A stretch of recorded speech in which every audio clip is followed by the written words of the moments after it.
दोस्तों आज हम आपको बताने जा रहे हैं मक्का मदीना का महादेव और वेदों से चौंका देने वाला रिश्ता।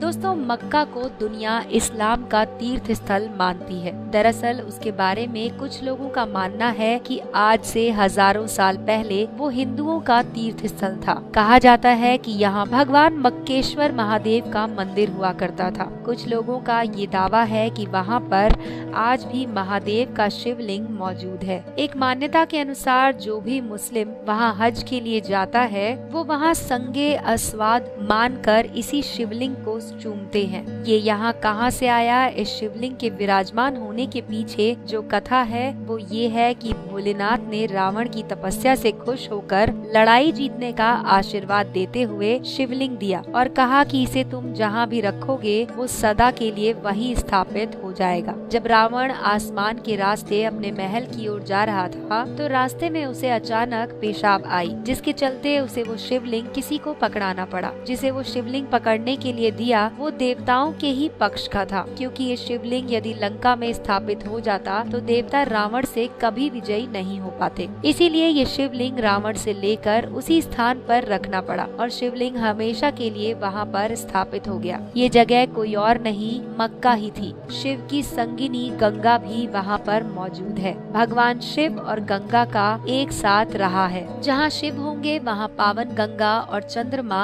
अवश्य मौजूद होंगे। ठीक इसी तरह काबा में एक झील भी बहती है जिसके पानी को यहाँ के लोग बहुत ही पाक मानते हैं, जिसे ये लोग आबे जमजम कहते हैं। उसका अर्थ भी पाक होता है। बहुत सारे हिंदू कहते हैं कि पैगंबर मोहम्मद और इस्लाम के आने से कई सदियों पहले अरब यानी कि अरबिस्तान वैदिक सभ्यता का गढ़ था। वो ये भी कहते हैं कि पैगंबर मोहम्मद और इस्लाम इस अजीम सभ्यता को बिखेरने का कारण बने। ये कहा जाता है कि अरबिस्तान संस्कृत शब्द अरबस्थान का बिगड़ा रूप है, जिसका अर्थ होता है घोड़ों का स्थान, क्योंकि उस इलाके के लोग बड़े शानदार घोड़े रखा करते थे। अरब का मतलब घोड़ा और स्थान का मतलब जगह। ये भी कहा जाता है कि लोग सेमेटिक थे, जो संस्कृत भाषा में स्मृतिक से बना है। उस समय के अरब वैदिक स्मृति जैसे मनुस्मृति को मानते थे और यही शब्द बिगड़कर सेमेटिक हो गया। कुछ लोगों का ये भी कहना है कि उस समय उनकी भाषा संस्कृत थी जो बिगड़कर अरबी हो गई। इसका सबूत ये है कि संस्कृत के दिए हुए हजारों शब्द आज भी अरबी भाषा में पाए जाते हैं।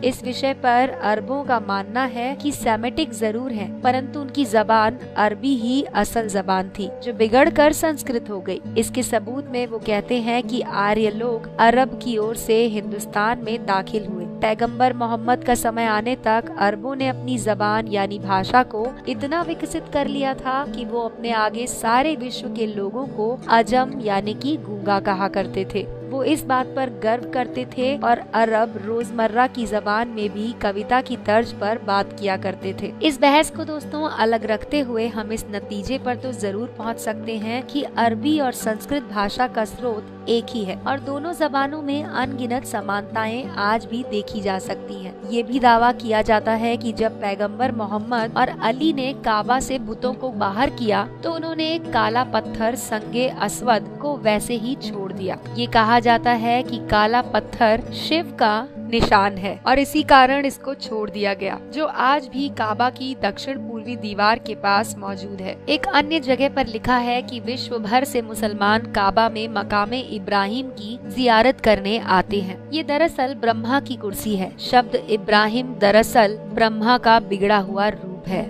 अष्टकोणीय ग्रिल जो कि एक वैदिक डिजाइन है उन पाक निशानों को महफूज करते हैं। ये 200 मिलियन वर्ष पहले इस सृष्टि की रचना को दर्शाता है। मुसलमानों के कब्जे में आने से पहले ये वैदिक ट्रिनिटी का एक अंतरराष्ट्रीय मंदिर था। दोस्तों मुस्लिम शहरों में मक्का मदीना के नाम दरअसल संस्कृत शब्द मक मदीनी से बने हैं, जिसका अर्थ होता है आग को पूजने वालों की धरती। इन शहरों के प्राचीन नाम महाकोरव और यस्तरब थे, जो संस्कृत शब्द महादेव और यात्रा स्थान से बने हैं। एनसाइक्लोपीडिया इस्लामिया इसको मानता है कि मोहम्मद के दादा और चाचा काबा के वंशानुगत पुजारी थे, जिसमें 360 बुत रखे थे। और इसमें ये भी कहा गया है कि हमें तो पता ही है कि काबा में पूजा की जो केंद्रीय वस्तु बचती है वो शिवलिंग है। इसको वहाँ इसलिए रहने दिया गया क्योंकि ये मोहम्मद के परिवार का चेहरा विहीन पारिवारिक देवता था। लॉर्ड शिव का एक नाम महादेव है, जिसके अर्थ होते हैं देवों का देव, और इसीलिए ये मुमकिन है कि मोहम्मद का नाम महादेव से बना हो। ये संभव दिखाई देता है क्योंकि अरबों में आज भी महादेवी संप्रदाय है। दोस्तों, भारत हमेशा संतों और ऋषियों की ओर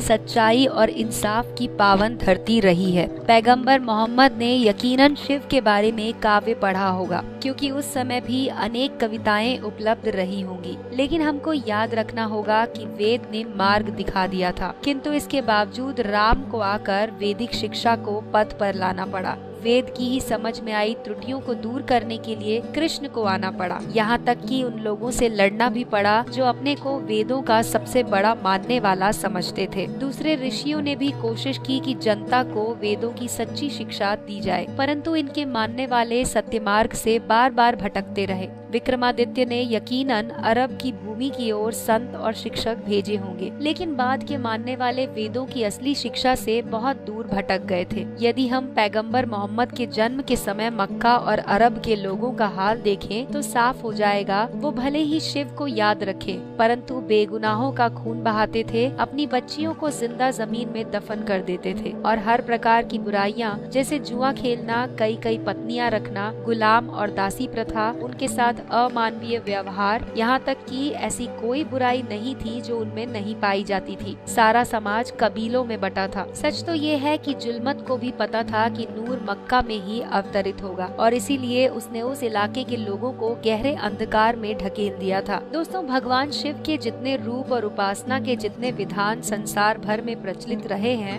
वे अवर्णीय हैं। हमारे देश में ही नहीं, भगवान शिव की प्रतिष्ठा पूरे संसार में फैली हुई है। उनके विविध रूपों को पूजने का सदा से ही प्रचलन रहा है। शिव के मंदिर अफगानिस्तान के हेमकुंड पर्वत से लेकर मिस्र, ब्राजील, तुर्किस्तान, बेबीलोन, स्कॉटलैंड के ग्लासगो, अमेरिका, चीन, जापान, कंबोडिया, जावा, सुमात्रा हर जगह पाए गए हैं। अरब में मोहम्मद पैगंबर से पूर्व शिवलिंग को लात कहा जाता था। मक्का के काबा में संग अवसाद के यप में जिस काले पत्थर की उपासना की जाती रही है, भविष्य पुराण में उसका उल्लेख मक्केश्वर के रूप में हुआ है। इस्लाम के प्रसार से पहले इजराइल और अन्य यहूदियों द्वारा इसकी पूजा किए जाने के स्पष्ट प्रमाण मिले हैं। ऐसे कई प्रमाण भी मिले हैं दोस्तों, जो कहते हैं कि हीरोपोलिस में वीनस मंदिर के सामने 200 फीट ऊंचा प्रस्तर लिंग था। यूरोपियन, फड़िश, इब्रानी जाति के पूर्वज बालेश्वर लिंग के पूजक थे। बाइबल में उसका शियून के रूप में उल्लेख हुआ है। तो दोस्तों, ये थी जानकारी